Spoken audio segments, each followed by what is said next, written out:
بسم اللہ الرحمن الرحیم۔ آج کے لیسن میں ہم اسم کی قسمیں پڑھیں گے جنس یعنی جینڈر کے اعتبار سے۔ جنس یعنی جینڈر کے اعتبار سے اسم کی دو قسمیں ہیں، مذکر یا میسکولن اور مؤنث یا فیمینن۔ عربی زبان میں بنیادی طور پر دو طرح کے مذکر مؤنث ہوتے ہیں، ایک حقیقی یا ریئل مذکر مؤنث اور دوسرے غیر حقیقی یا ان ریئل مذکر مؤنث۔ سب سے پہلے ہم دیکھتے ہیں کہ حقیقی یا ریئل مذکر اور مؤنث کیا ہوتے ہیں۔ حقیقی یا ریئل مذکر یا مؤنث صرف جاندار اشیاء کی ہوتی ہے، بے جان اشیاء کی حقیقی مذکر یا مؤنث نہیں ہوتی۔ جاندار اشیاء میں جن میں کہ نر یعنی میل اور مادہ یعنی کہ فیمیل دونوں پائے جاتے ہیں، انہی میں حقیقی یا ریئل مذکر یا مؤنث ہوتی ہے۔ حقیقی مذکر ہر زبان میں مذکر ہوتے ہیں، چاہے وہ اردو زبان ہو یا عربی زبان ہو یا کوئی اور زبان ہو، اور حقیقی یا ریئل مؤنث ہر زبان میں مؤنث ہی ہوتے ہیں، چاہے وہ اردو زبان ہو یا عربی زبان ہو یا انگریزی زبان ہو یا کوئی اور زبان ہو۔ مثال کے طور پہ رجل کا معنی ہے آدمی، تو یہ نر یا میل کے لیے لفظ استعمال ہوتا ہے، اور اس کے مقابلے میں جو مادہ یا فیمیل ہے اس کے لیے لفظ استعمال ہوتا ہے امراتن یعنی عورت۔ تو رجل اور امراتن جو ہیں یہ حقیقی یا ریئل مذکر اور مؤنث ہیں، کیونکہ یہ حقیقی طور پہ نر اور مادہ ہوتے ہیں۔ اسی طریقے سے مرغا یعنی دیقن جو ہے، اس کے مقابلے میں مادہ کو دجاجتن یا مرغی کہتے ہیں۔ تو چونکہ مرغا یا مرغی یعنی دیقن یا دجاجتن حقیقی طور پہ نر یا مادہ ہوتے ہیں، تو ان کو حقیقی یا ریئل مذکر اور مؤنث کہا جاتا ہے۔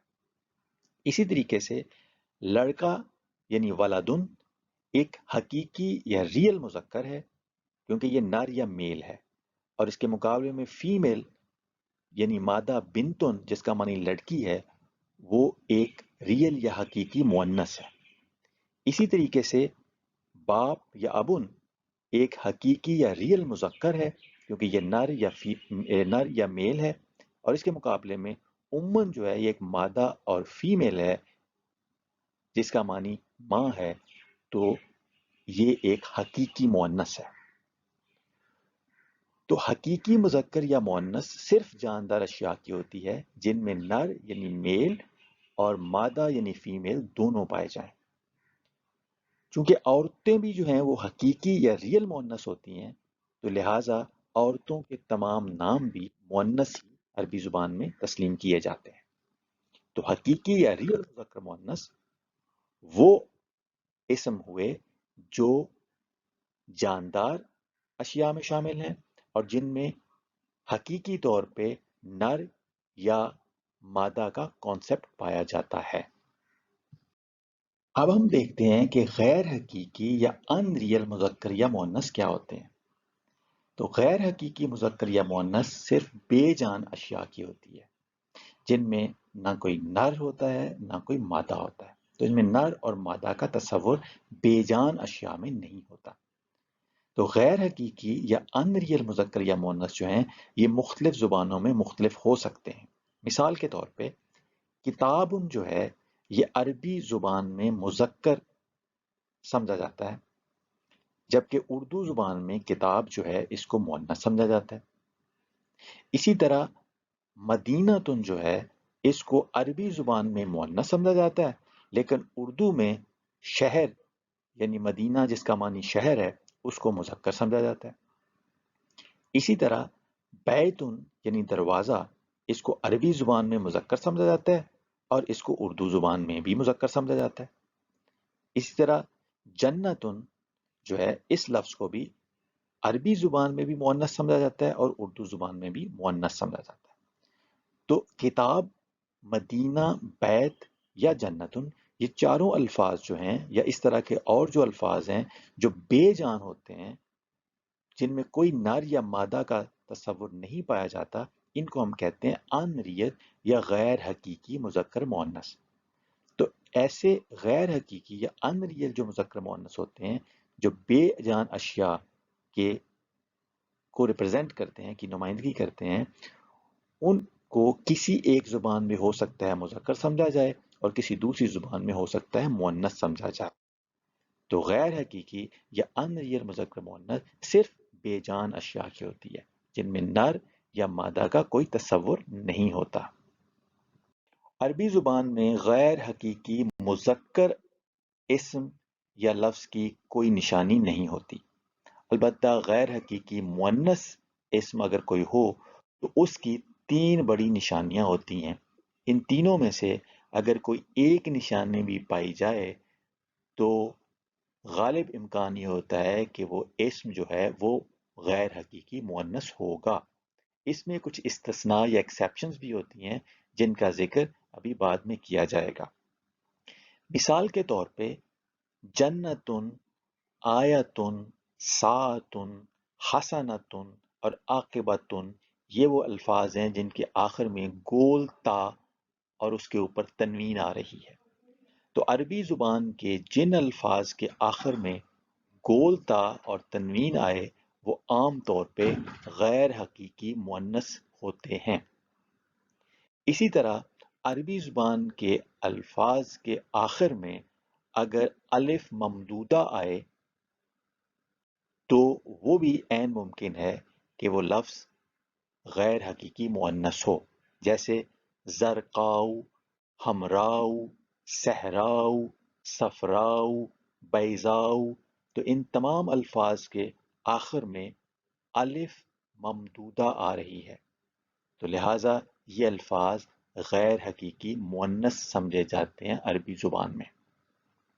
غیر حقیقی مؤنث کی تیسری نشانی یہ ہے کہ اگر کسی عربی لفظ کے آخر میں الف مقصورہ آئے، یعنی کھڑی زبر اور اس کے ساتھ چھوٹی یا لکھی ہوئی نظر آئے، تو یہ بھی ایک نشانی ہو سکتی ہے کہ یہ لفظ جو ہے یہ غیر حقیقی مؤنث ہوگا، جیسے کہ لفظ ہے کبرا، بشرا، حسنا، سفلا یا وسطی۔ تو عربی زبان میں غیر حقیقی مذکر کی تو کوئی نشانی نہیں ہوتی، البتہ غیر حقیقی مؤنث کی 3 نشانیاں ہوتی ہیں۔ ایک نشانی یہ ہے کہ اس حرف کے آخر میں گول والا تا تنوین کے ساتھ آئے، دوسری نشانی یہ ہے کہ کسی حرف کے آخر میں الف ممدودہ آئے، اور تیسری نشانی یہ ہے کہ اس کے آخر میں الف مقصورہ آئے۔ اگر ان تینوں میں سے کوئی ایک نشانی ہو تو غالب امکان یہ ہے کہ وہ اسم جو ہے وہ غیر حقیقی مؤنث ہوگا۔ عربی زبان میں اگرچہ غیر حقیقی مؤنث اسماء کی ایک نشانی یہ ہے کہ ان کے آخر میں گول تا آتا ہے، لیکن عربی زبان میں کچھ ایسے الفاظ بھی ہوتے ہیں کہ جن میں اگرچہ گول والا تا آتا ہے لیکن اس کے باوجود ان کو مؤنث تصور نہیں کیا جاتا۔ مثال کے طور پہ مردوں کے نام وغیرہ، جیسے طلحہ یا خلیفتن کے جو الفاظ ہیں، اگرچہ ان کے آخر میں گول والا تا آتا ہے لیکن چونکہ طلحہ یا خلیفتن کے الفاظ جو ہیں یہ مردوں کے لیے استعمال ہوتے ہیں، لہٰذا طلحہ اور خلیفتن اسم دونوں کو مذکر تصور کیا جاتا ہے۔ اسی طرح علامتن یا فہامتن کے جو الفاظ ہیں یہ بھی مذکر تصور کیے جاتے ہیں، باوجود اس کے کہ ان کے آخر میں گول والا تا آتا ہے۔ اسی طرح سے اگرچہ غیر حقیقی مؤنث اسماء کی ایک نشانی یہ بھی ہے کہ ان کے آخر میں الف مقصورہ آتا ہے، لیکن عربی زبان میں کچھ الفاظ ایسے بھی ہیں کہ باوجود اس کے کہ ان کے آخر میں الف مقصورہ آتا ہے لیکن وہ مردوں کے نام ہونے کی وجہ سے مذکر تصور کیے جاتے ہیں، انہیں مؤنث تصور نہیں کیا جاتا۔ مثال کے طور پہ عیسیٰ یا موسیٰ، یہ دونوں مردوں کے نام ہوتے ہیں، لہٰذا الف مقصورہ جو کہ عام طور پہ مؤنث کی علامت سمجھی جاتی ہے، اس علامت کے ہونے کے باوجود بھی لفظ عیسیٰ اور موسیٰ کو مذکر ہی تسلیم کیا جاتا ہے، مؤنث تسلیم نہیں کیا جاتا۔ اگرچہ غیر حقیقی مؤنث اسماء کی تین بڑی نشانیاں یہ ہیں کہ یا تو ان کے آخر میں گول والا تا آئے، یا آخر میں الف ممدودہ آئے، یا آخر میں الف مقصورہ آئے، لیکن بہت سے الفاظ عربی زبان میں ایسے بھی ہیں کہ جن میں کوئی نشانی مؤنث کی نہیں پائی جاتی، لیکن باوجود اس کے ان کو مؤنث تسلیم کیا جاتا ہے۔ کیوں؟ کہ عرب جو ہے وہ ان کو مؤنث سمجھتے ہیں۔ تو ایسے اسما جو مؤنث کی نشانیوں کے بغیر مؤنث سمجھے جائیں ان کو سمائی مؤنث بھی کہتے ہیں، کیونکہ جو اہل زبان ہیں عرب، جن کی یہ زبان عربی ہے، چونکہ وہ لوگ ان اسماء کو مؤنث سمجھتے ہیں، لہٰذا ان کو ہمیشہ مؤنث ہی سمجھا جائے گا، باوجود اس کے کہ ان کے ساتھ کوئی مؤنث کی نشانی نہیں لگی ہوئی۔ تو ایسے غیر حقیقی مؤنث جو مؤنث کی تین نشانیوں کے بغیر بھی مؤنث سمجھے جاتے ہیں، ان میں پہلی قسم ہے ہوا کے نام، جیسے ریحن، سرسرن یا سمومن، یہ ہواؤں کے نام ہیں۔ تو ہوا کے جو بھی نام عربی زبان میں ہوں ان سب کو غیر حقیقی مؤنث سمجھا جاتا ہے، باوجود اس کے کہ ان میں کوئی مؤنث کی نشانی نہیں پائی جاتی، لیکن چونکہ عربی زبان بولنے والے ان کو مؤنث سمجھتے ہیں، لہٰذا ہم بھی ان کو مؤنث ہی سمجھیں گے۔ اسی طرح آگ اور جہنم کے جتنے بھی نام ہیں ان کو بھی چونکہ اہل عرب مؤنث سمجھتے ہیں، لہٰذا ہم بھی انہیں مؤنث ہی سمجھیں گے، جیسے نارن، جہیمن، سعیرن، جہنم، سقر وغیرہ۔ اسی طرح سے انسانی جسم میں جتنے بھی اعضاء ایسے ہیں کہ جن کے جوڑے ہیں ان کے واحد کو بھی غیر حقیقی مؤنث ہی سمجھا جاتا ہے۔ جیسے انسان کے دو ہاتھ ہوتے ہیں تو یدن کو بھی عربی میں مؤنث ہی سمجھا جاتا ہے۔ اس طریقے سے انسان کی دو ٹانگیں ہوتی ہیں تو رجلن جس کا معنی ٹانگ ہے اس کو بھی مؤنث سمجھا جائے گا۔ اس طریقے سے انسان میں عین یعنی آنکھوں کا بھی جوڑا ہوتا ہے، تو لہٰذا جو اسم عین ہے اس کو بھی عربی زبان میں مؤنث ہی سمجھا جاتا ہے۔ اسی طریقے سے ذراعن، چونکہ انسان کے دو بازو ہوتے ہیں تو کسی ایک بازو کو عربی زبان میں مؤنث ہی سمجھا جائے گا۔ اسی طریقے سے اوزونن، کان بھی انسان میں جوڑے کی صورت میں موجود ہوتے ہیں تو کسی ایک کان کو اوزونن کو عربی زبان میں مؤنث سمجھا جاتا ہے۔ اسی طریقے سے قدمن یا پاؤں بھی انسان جوڑے کی صورت میں ہوتے ہیں انسان میں، لہٰذا قدمن کو بھی عربی زبان میں مؤنث سمجھا جاتا ہے۔